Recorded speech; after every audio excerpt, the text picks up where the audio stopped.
E olha, os motoristas precisam ficar atentos porque a partir de hoje as multas de trânsito ficam bem mais pesadas, né, Aline? Bem mais pesadas, Raquel. Os valores foram reajustados em até 66%. Mas em alguns casos existe o fator multiplicador. Quem explica isso melhor pra gente é a repórter Isabela Leite, que está numa movimentada avenida da Zona Sul de São Paulo. Isabela, bom dia para você. Além desse fator multiplicador, algumas infrações também mudaram de categoria. Oi, Aline, bom dia para você, bom dia a todos. Pois é, muitas mudanças que os motoristas devem ficar atentos. Por exemplo, os valores de todas as classificações de infrações tiveram um reajuste. A gente vai começar falando um pouco sobre esses valores para os motoristas entenderem, né? Esse reajuste não acontecia há 16 anos. A partir de hoje, quem cometer então uma infração já vai multa com o valor atualizado. E para a gente ajudar, então, esses motoristas, a gente preparou aí uma ilustração para mostrar como é que ficam os valores. Por exemplo, a infração leve, que é estacionar longe de guia ou buzinar em local proibido. Antes, o valor era de R$ 53,20, a partir de hoje, R$ 88,38. Multa média. Farol desligado em rodovias, por exemplo. Antes custava R$ 85,13, hoje já custa R$ 130,16.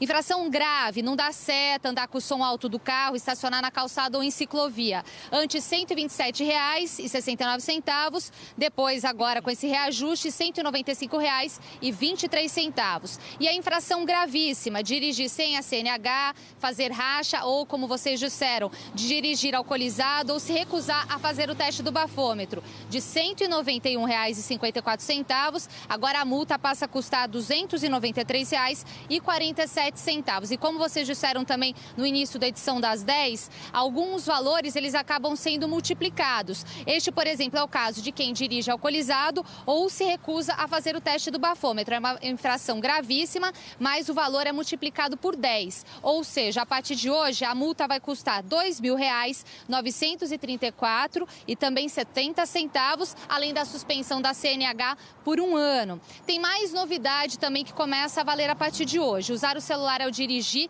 e isso significa falar ao celular ou também manipular o celular ao volante para responder uma mensagem, por exemplo. A multa antes era média, 4 pontos na carteira, R$ 85,13. Agora, infração gravíssima, 7 pontos na carteira e multa de R$ 293. Estacionar em vaga para deficiente ou idoso. A infração passa de grave para gravíssima, ou seja, de 5 para 7 pontos na carteira. E também tem uma outra mudança em relação à velocidade em rodovias e estradas que não têm sinalização.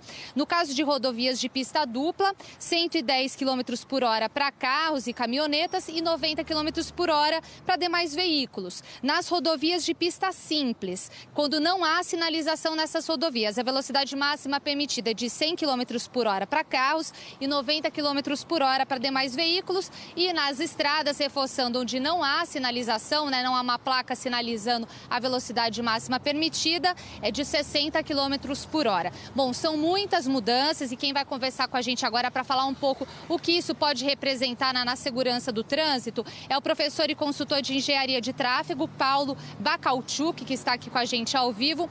Professor, são muitas mudanças. O que a gente pode falar? Isso pode, de alguma forma, reeducar o motorista ou é só uma questão de pesar no bolso mesmo e ele vai pensar 2 vezes antes de cometer uma infração? Bom dia. Oi, bom dia. Veja bem, pode reeducar o motorista, como também pode criar um sentimento de indústria da multa, arrecadatório. Essas, eu chamo isso de correções no valor das multas, realmente são bem-vindas, coloca o Brasil realmente mais atualizado em relação a outros países no mundo no combate às mortes no tráfego. Agora, isso deve ser acompanhado de uma campanha ou de várias campanhas educativas nos diversos meios de comunicação e redes sociais. Porque se for simplesmente a questão do valor, o motorista, o cidadão vai se sentir penalizado e não vai querer aderir ao sistema. Então, isso é muito importante, o motorista sentir no bolso o valor das multas, mas também é importantíssimo o governo passar a mensagem educativa para salvar vidas.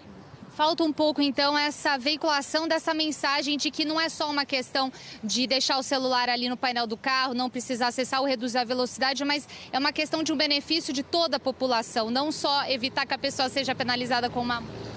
Exatamente. No momento que o cidadão, seja ele motorista ou pedestre, ele entende que essa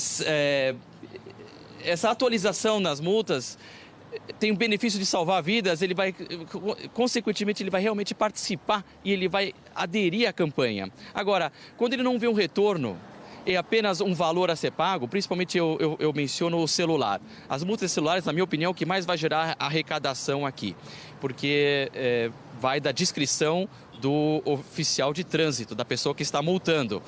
Então, se a pessoa não, se o cidadão não vai entender que isso tem um benefício de salvar vidas, o efeito vai ser o contrário. As pessoas vão realmente criar um sentimento de raiva, Isabela, de realmente mais um imposto a ser pago. Era Se sobre estressarem mais no trânsito, né? A gente tem uma pergunta do estúdio. Isabela, minha pergunta para o Paulo era exatamente sobre isso, sobre o uso desse dinheiro. Então, se a gente tem um fator educativo com relação ao pagamento desse tipo de multa que está cada vez mais cara, principalmente a partir de agora, como é que esse dinheiro deveria ser usado por parte do poder público para que a gente, de fato, como cidadão, sinta que esse uso foi bem feito? Oi, bom dia. Primeiramente, esse dinheiro tem que voltar em campanhas educativas. Número 1. Anúncios na TV, no rádio, campanhas agressivas. Número 2, esse dinheiro tem que voltar em termos de equipamento de segurança nas vias mais movimentadas e a melhoria na qualidade do equipamento que está aí para as pessoas usarem, ou seja, buracos no asfalto, melhor sinalização horizontal e vertical, para tirar a imagem do caráter punitivo e arrecadatório para um caráter educativo. E a gente não vê muito disso hoje, infelizmente. A gente vê o dinheiro das multas indo para cobrir rombos, né, em órgãos públicos. E isso é uma pena, é lastimável. Ô, Paulo, queria fazer uma pergunta, Raquel, aqui do Rio de Janeiro. Tem alguns aspectos dessa mudança que parece meio difícil de detectar, né? Como é que, por exemplo, vai ser a multa de quem não dá seta? Porque isso as pessoas não dão seta o tempo inteiro para mudar de faixa, por exemplo, para virar uma esquina. Isso vai ser captado também por radares, por foto? Vai ter um agente para fazer esse tipo? Porque esse tipo de multa é difícil de captar, né? Ou som alto, por exemplo, que é até meio subjetivo. Como é que funciona isso na prática?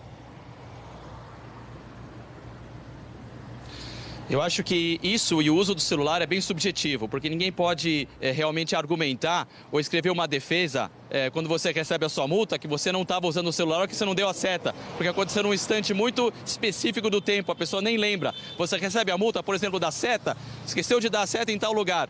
Poxa, quando é que eu passei lá? Que horas que foi? Será que você não tem como argumentar isso? Então, a descrição total disso é do oficial, da pessoa que está multando. O radar não vai pegar isso, a câmera não vai pegar isso.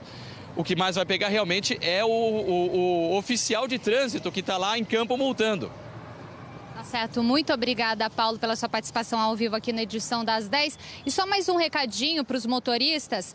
A partir de hoje, quem atingir os 20 pontos na Carteira Nacional de Habilitação também terá consequências mais graves, ou seja, o tempo mínimo de suspensão passa de 1 mês para 6 meses. Aline e Raquel. Uau, essa última informação é muito importante, hein, Isabela? Obrigada, bom trabalho para você.